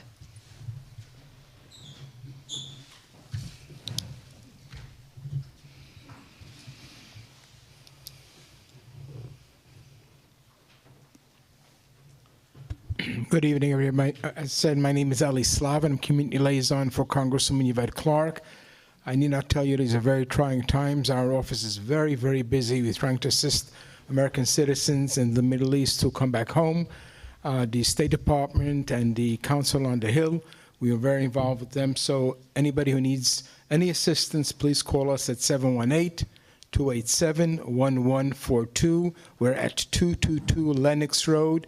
Visas, passports, this is a time to reach out to us, and we'll try on our best to assist. We have assisted many, many people. Good evening. Thank you very much. I'm one of those they assisted. $30,000 worth. Right? Moving. Next speaker is Lisa Derrick. Thank you very much.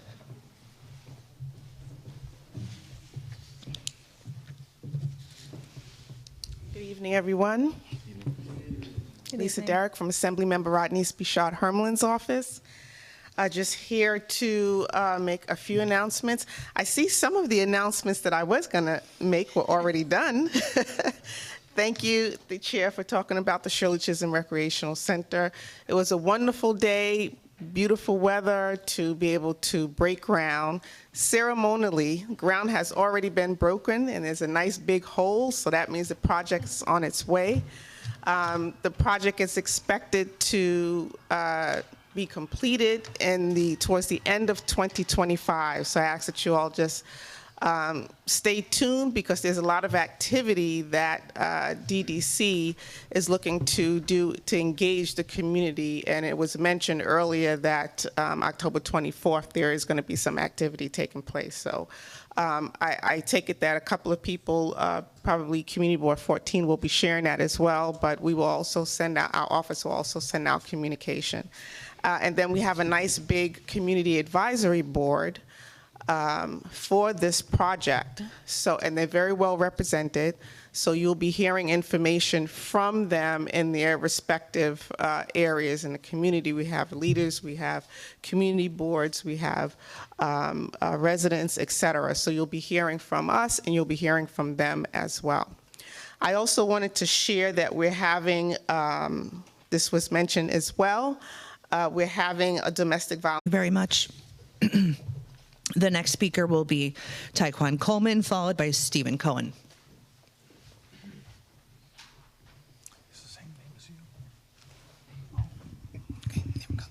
Good evening, everyone. Good evening, everyone. Taekwon Coleman, Chief of Staff to Councilmember Joseph. I'm going to be really short and sweet. Our number is 718-287-8762, 930 Flatbush, right on the corner, Flatbush and Snyder. Really quickly. So we have the NILAC van that's going to come to our office. Please, it says appointments recommended. Please make an appointment. A lot of folks showed up last time. They didn't have an appointment. They weren't able to be seen. That's on the 23rd of October from 10 to 3. Okay. We have a seasonal flu vaccination sign up with Bobby Carroll's office. That's on the 24th. This should have been in order, but never mind.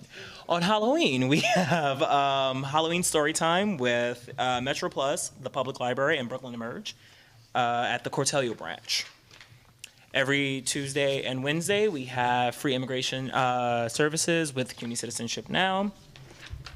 FDC stops by our office on Wednesdays from 10 to 4. There's something else. CUF stops by our office on Thursdays from 11 to 5. And we partner with Metro Plus for SNAP assistance on Thursdays and Fridays at the Metro Plus office on Church.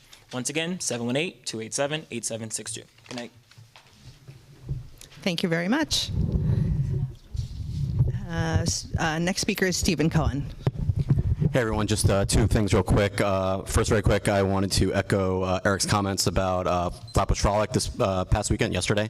Thanks to FDC, thanks to NYPD, thanks to Detective Nosey, I saw you out there. Thank you to you and your colleagues.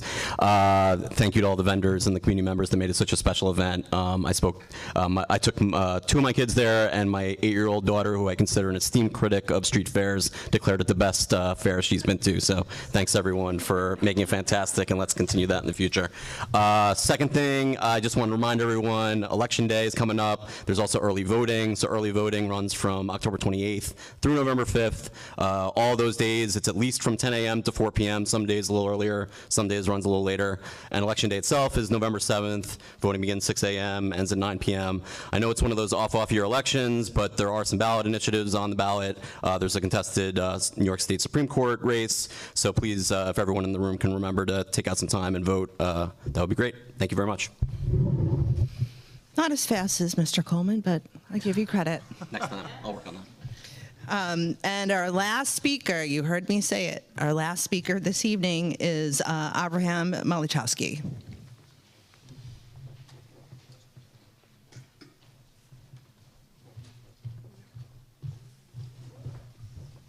Good evening, everybody. My name is Avraham. I'm here on behalf of Councilmember Farrah Lewis. I'd like to begin by giving greetings from the council member and thanking both Chair Brown and President Powell from the 70th Council Community Community Board meeting for coming to our Shirley Chisholm Recreation Center opening. We look forward to seeing everybody very soon by the ribbon cutting. We'd like to thank Community Board 14, FDC, for helping to promote and share information about HPD on the Go. October 10th, in partnership with HPD, we will be having a van that will be in front of Newkirk Plaza to support tenants with any questions that they may have regarding housing. Will you repeat that date, please? October the 10th. No. Oh, November the 10th. Okay, I apologize. That was a typo on my behalf. Well, I am glad to see that everybody is listening. So, despite myself You're all being the paying last attention. speaker, so I am glad about that. All right. Our office hosted a shredding event in partnership with Assemblymember Bishat Hermelin's office. We thank her for her partnership, as well as Memorial Sloan Kettering, which gave us the location. Our office will be hosting its annual Take a Stand series, which is an event dedicated to bring awareness to domestic violence. And it will be a self-defense workshop, which will be taking place on October 26th in partnership with FitBK, which is located at 3931 Kings Highway. Our office also will be conducting a health fair on November 18th at the Flatbush YMCA. Lastly, our in-person services remain the same. We're open every day from 9 to 5, 1434 Flatbush Avenue. Our phone number is 718-629-2900. That's 718-629-2900. And with that, thank you very much. Thank you. And I was remiss to not also report that President Powell is also on the Community Advisory Board for the Shirley Chisholm Recreation Center. It's a good group. Yeah, we've got a great group there.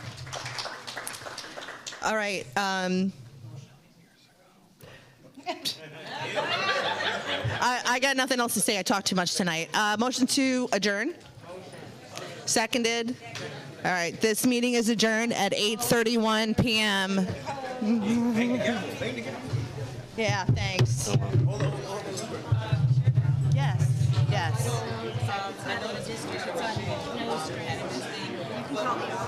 Oh, really? That's right.